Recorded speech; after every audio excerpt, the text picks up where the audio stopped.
Pada tanggal 14 Agustus 1945, Jepang menyerah tanpa syarat kepada sekutu. Berita tentang kekalahan tersebut sangat dirahasiakan oleh Jepang. Bahkan semua stasiun radio disegel oleh Jepang. Tapi ternyata siaran tersebut tertangkap di Indonesia dan Sultan Syahrir mendengarnya.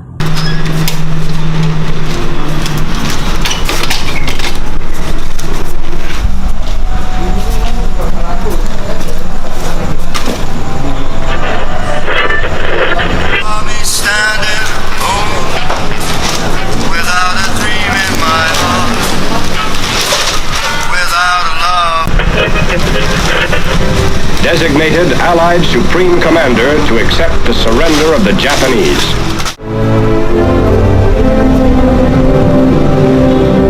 Sore hari, setelah mendengar berita kekalahan Jepang, Sultan Syahrir dan para pemuda mengadakan rapat di Jakarta. Beradanya kita di sini untuk melaksanakan rencana kita menuju ke gerbang kemerdekaan Indonesia. Tapi Bung, Jepang masih menguasai Indonesia. Tanah Indonesia masih dikuasai oleh Jepang. Assalamualaikum. Waalaikumsalam. Saya punya kabar baik untuk kalian semua. Saudara-saudaraku, saya mempunyai kabar bahagia untuk Indonesia. Saya mendengar Jepang telah menyerah terhadap sekutu.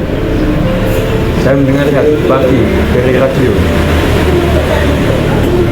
Oleh karena itu, telah terjadi kekosongan kekuasaan di Indonesia ini. Itu adalah kabar yang menggembirakan bagi kita semua. Tapi yang saya bingungkan, tadi Anda menjelaskan tentang kekosongan kekuasaan. Itu maksudnya apa? Jepang tidak lagi berkuasa pada negeri kita. Dia telah menyerah pada sekutu. Sedangkan sekutu-sekutu lainnya belum menguasai Indonesia. Oh iya, saya mengerti penjelasannya. Terima kasih. Lalu, apa yang akan kita lakukan untuk mengisi kekosongan kekuasaan ini? Gimana kalau kita mengajukan kepada Soekarno dan Muhammad Hatta supaya segera proklamasikan kemerdekaan negara Indonesia? Benar itu, Jepang sudah tidak berwenang lagi di tanah kita. Kita harus memanfaatkan momen ini. Saya setuju dengan usulan Anda, Tuan, karena inilah tempat untuk memproklamasikan kemerdekaan. Yang dibilang Bung Syarif itu benar.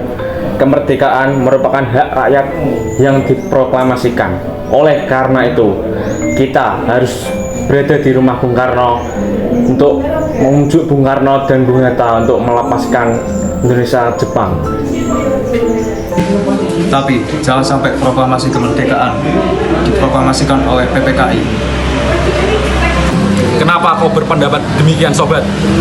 Karena kemerdekaan kita layak susun sendiri. Tepat sekali. Kalau begitu, kalian semua harus pergi ke kediaman Soekarno untuk menyampaikan kabar ini sebelum pemuda lain memberikan kabar terlebih dahulu kepada Soekarno. Keesokan harinya, pada tanggal 15 Agustus 1945, Khairul Saleh, Sultan Syahrir, Wikana, dan Darwis tiba di kediaman Soekarno di Jalan Pegangsaan Timur nomor 56 Jakarta dengan maksud mengungkapkan hasil-hasil keputusan rapat. Assalamualaikum, Bung. Bung. Assalamualaikum. Waalaikumsalam. Maaf, Bu, apakah Bung Karno-nya ada? Bung Karno ada kepentingan apa? Ada yang ingin kami bicarakan dengannya. Oh, kalau begitu silahkan masuk.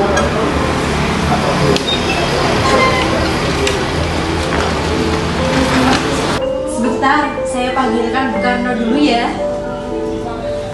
Bu, ada yang datang mencari. Para pemuda datang mencari, ingin bicara penting katanya. Baiklah, aku akan pergi.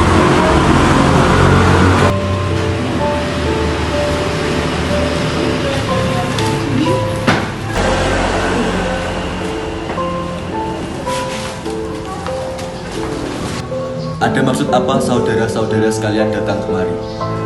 Saya mendengar bahwasanya Jepang menyerah terhadap sekutu tadi pagi di radio.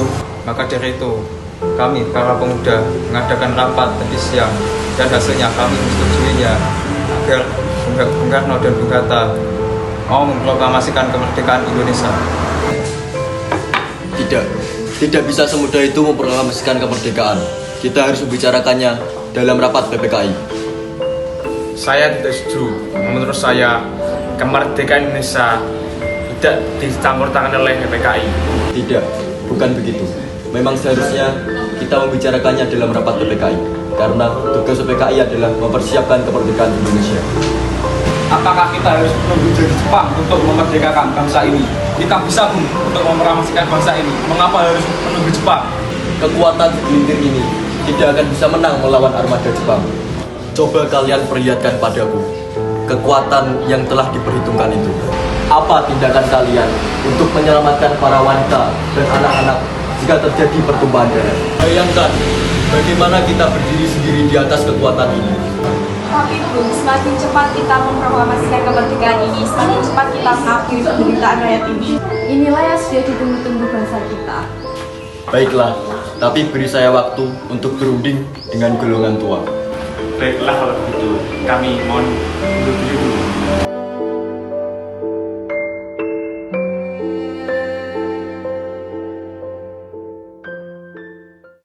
Karena masing-masing mempertahankan pendapatnya, keempat orang golongan muda tersebut berpamitan kepada Bung Karno.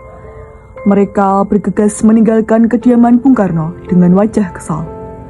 Kemudian Soekarno meminta para golongan tua untuk datang ke kediamannya dan membicarakan permasalahan tersebut. Bagaimana ini para pemuda menuntut untuk memproklamasikan kemerdekaan? Tapi kita tidak boleh gabah, Bu. Kita butuh waktu untuk menyiapkan semuanya dengan matang agar tidak terjadi sesuatu yang tidak diinginkan. Saya setuju. Yang terpenting sekarang ini adalah menghadapi sekutu yang kembali berkuasa di negeri ini. Masalah kemerdekaan yang akan dilaksanakan dengan sistem PPKI tanggal 18 Agustus tidak mendatang. Gimana, Bu? Iya, lagi pula mereka masih muda. Cara berpikir mereka masih pendek. Kita harus melihat masa depan agar kita bisa mempersiapkannya dengan matang. Meski berat hati dengan keputusan Soekarno, para pemuda yang telah meninggalkan kediaman Soekarno tetap tidak putus asa. Mereka pun menyusun strategi bagaimana memujuk Soekarno dan Muhammad Hatta untuk memproklamasikan kemerdekaan sesegera mungkin. Akhirnya mereka memutuskan untuk mengasingkan kedua tokoh tersebut ke Rengas Dengklok agar terhindar dari pengaruh Jepang di Jakarta.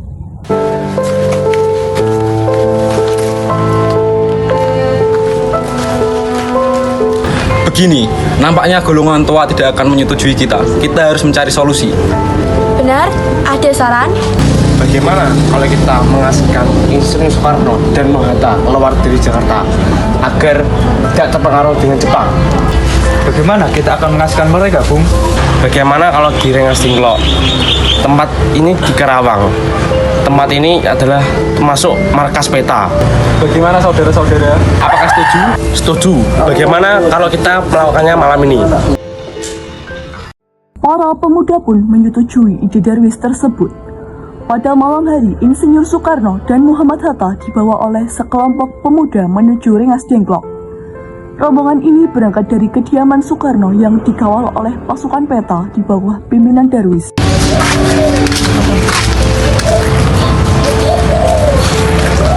Ada apa ini?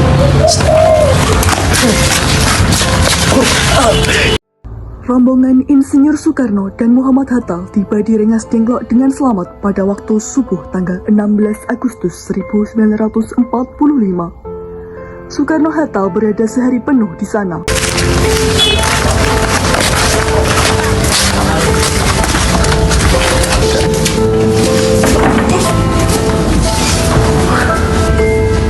Apa tujuan kalian membawa kami di sini?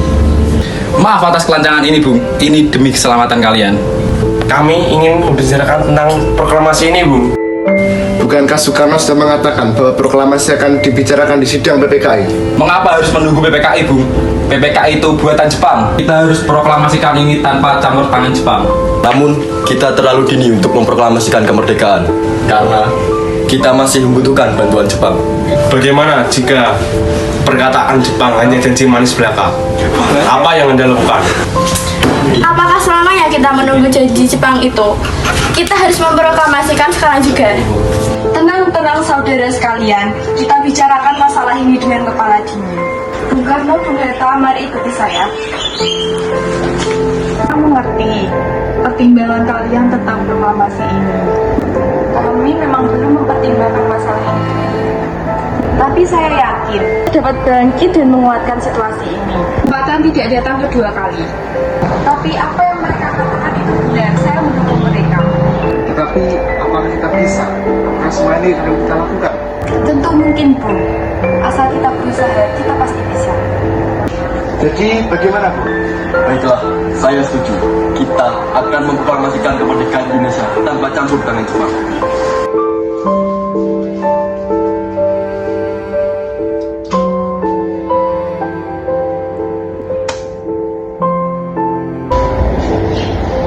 Kacamataku mana? Ini, Bu.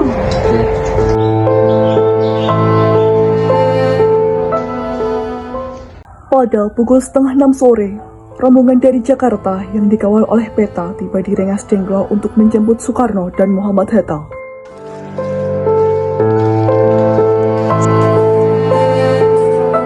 Semuanya baik-baik aja, jadi gimana keputusannya? Setuju bahwa kemerdekaan Indonesia akan dilaksanakan tanpa campur tangan Jepang. Bagaimana dengan keputusannya? Kapan kita akan melakukannya? Bagaimana jika besok? Tidak mungkin, kita akan melaksanakannya besok pagi. Baiklah.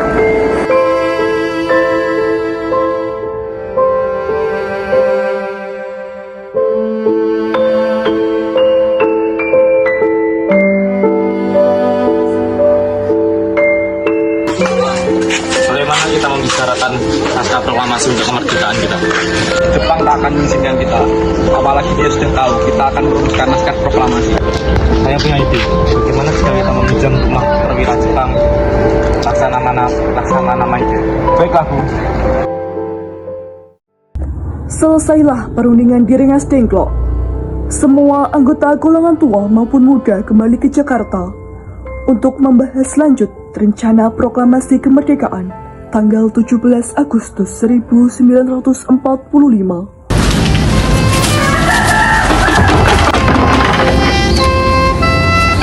Maaf, ada apa ya?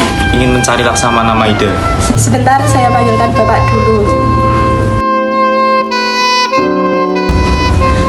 Selamat malam, ada apa, Bung? Mohon maaf, kami mengganggu Anda malam-malam. Kami perlu tempat untuk membicarakan kemerdekaan yang dilaksanakan esok hari. Baiklah, Bung. Kalau begitu silakan masuk.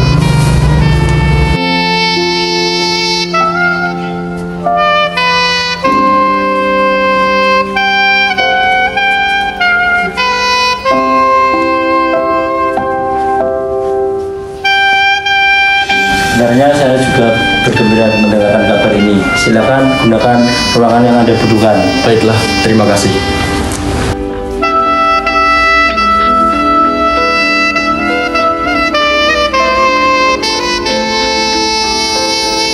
Baiklah, silakan duduk.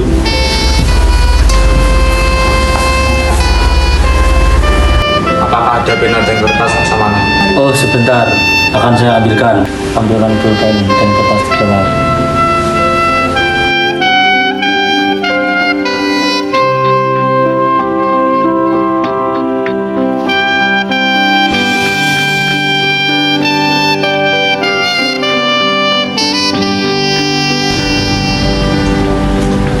Bagaimana dengan penandatangan naskah ini? Menurut saya, naskah ini jangan ditandatangani oleh anggota PPKI karena PPKI adalah buatan Jepang. Kita sudah sepakat tadi, kita akan memproklamasikan tanpa campur tangan Jepang. Adakah dari kalian yang mempunyai pendapat untuk menyelesaikan masalah ini? Bagaimana kalau naskah ini ditandatangani oleh para hadirin yang datang di sini? Seperti Amerika yang menandatangani ex-Amerika yang ditandatangani oleh para hadirin tersebut. Jangan. Kita tidak boleh mengeri bangsa lain. Kita harus berbeda dengan bangsa lain. Lalu bagaimana Bung Karno? Karena ini semua berkat jasa Indonesia, berarti atas nama bangsa Indonesia. Baiklah, saya setuju. Bagaimana kalau naskah ini ditandatangani oleh Anda dan Bung Hatta sebagai perwakilan negara Indonesia? Baik, sudah bagus. Bagaimana hadirin? Setuju. Tolong Anda ketik naskah proklamasi ini.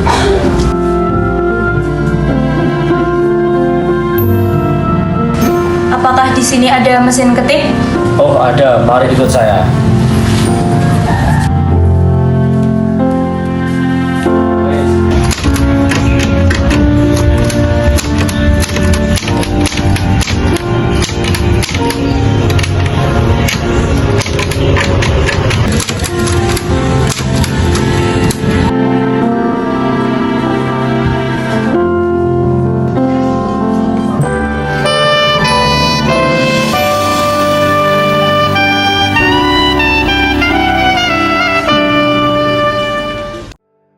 Setelah usai perundingan di rumah Laksamana Maidal, Soekarno pulang dan disambut oleh istri tercinta.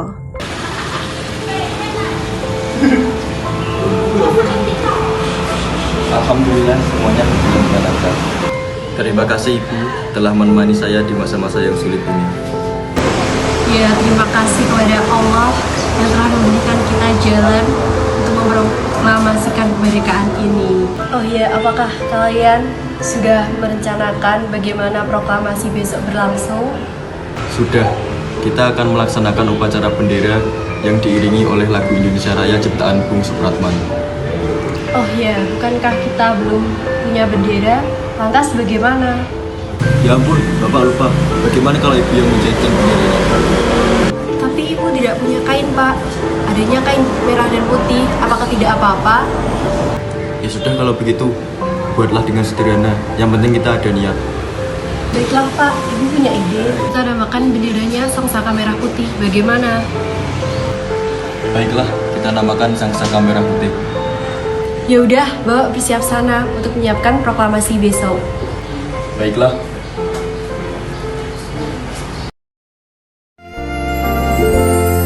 Indonesia tanah air beta, pusaka abadi nan jaya.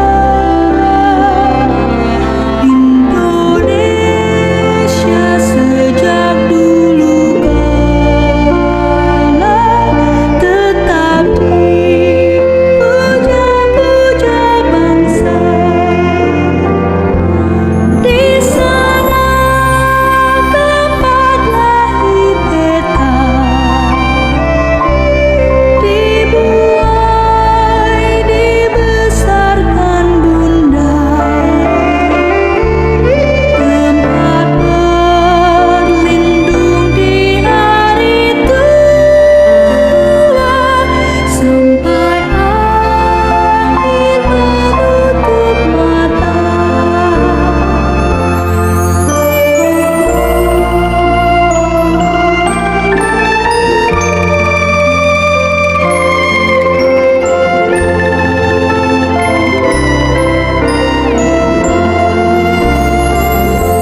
Sungguh indah tanah air beta, tiada bandingnya di dunia.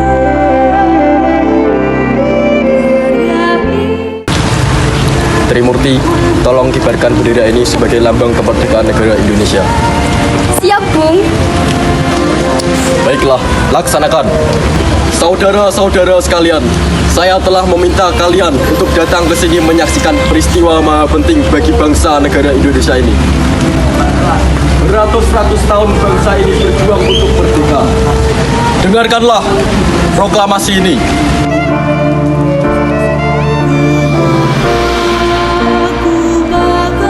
Proklamasi kami, bangsa Indonesia, dengan ini menyatakan kemerdekaan Indonesia. Hal-hal yang mengenai pemindahan kekuasaan dan lain-lain diselenggarakan dengan cara seksama dan dalam tempo yang sesingkat-singkatnya. Jakarta, 17 Agustus tahun 1945. Soekarno-Hatta.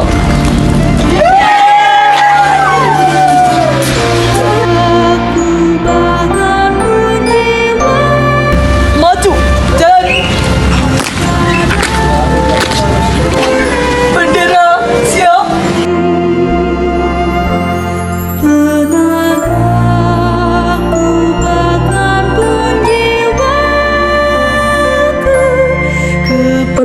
Peristiwa proklamasi tak berlangsung lama, namun peristiwa itu telah mengubah segala sendi kehidupan bangsa Indonesia. Peristiwa proklamasi kemerdekaan telah menjadi momentum perjuangan bangsa Indonesia. Lika-liku permasalahan berujung pada akhir yang manis. Perbedaan pendapat menyatu menjadi satu kekuatan yang padu. Bangsa yang satu, Indonesiaku. Oleh karena itu, kita sebagai generasi penerus bangsa harus berprestasi dalam rangka mengisi kemerdekaan tersebut, bukan malah menodainya. Kita harus bisa membalas budi para pejuang tanah air zaman dahulu dengan cara mempertahankan kemerdekaan.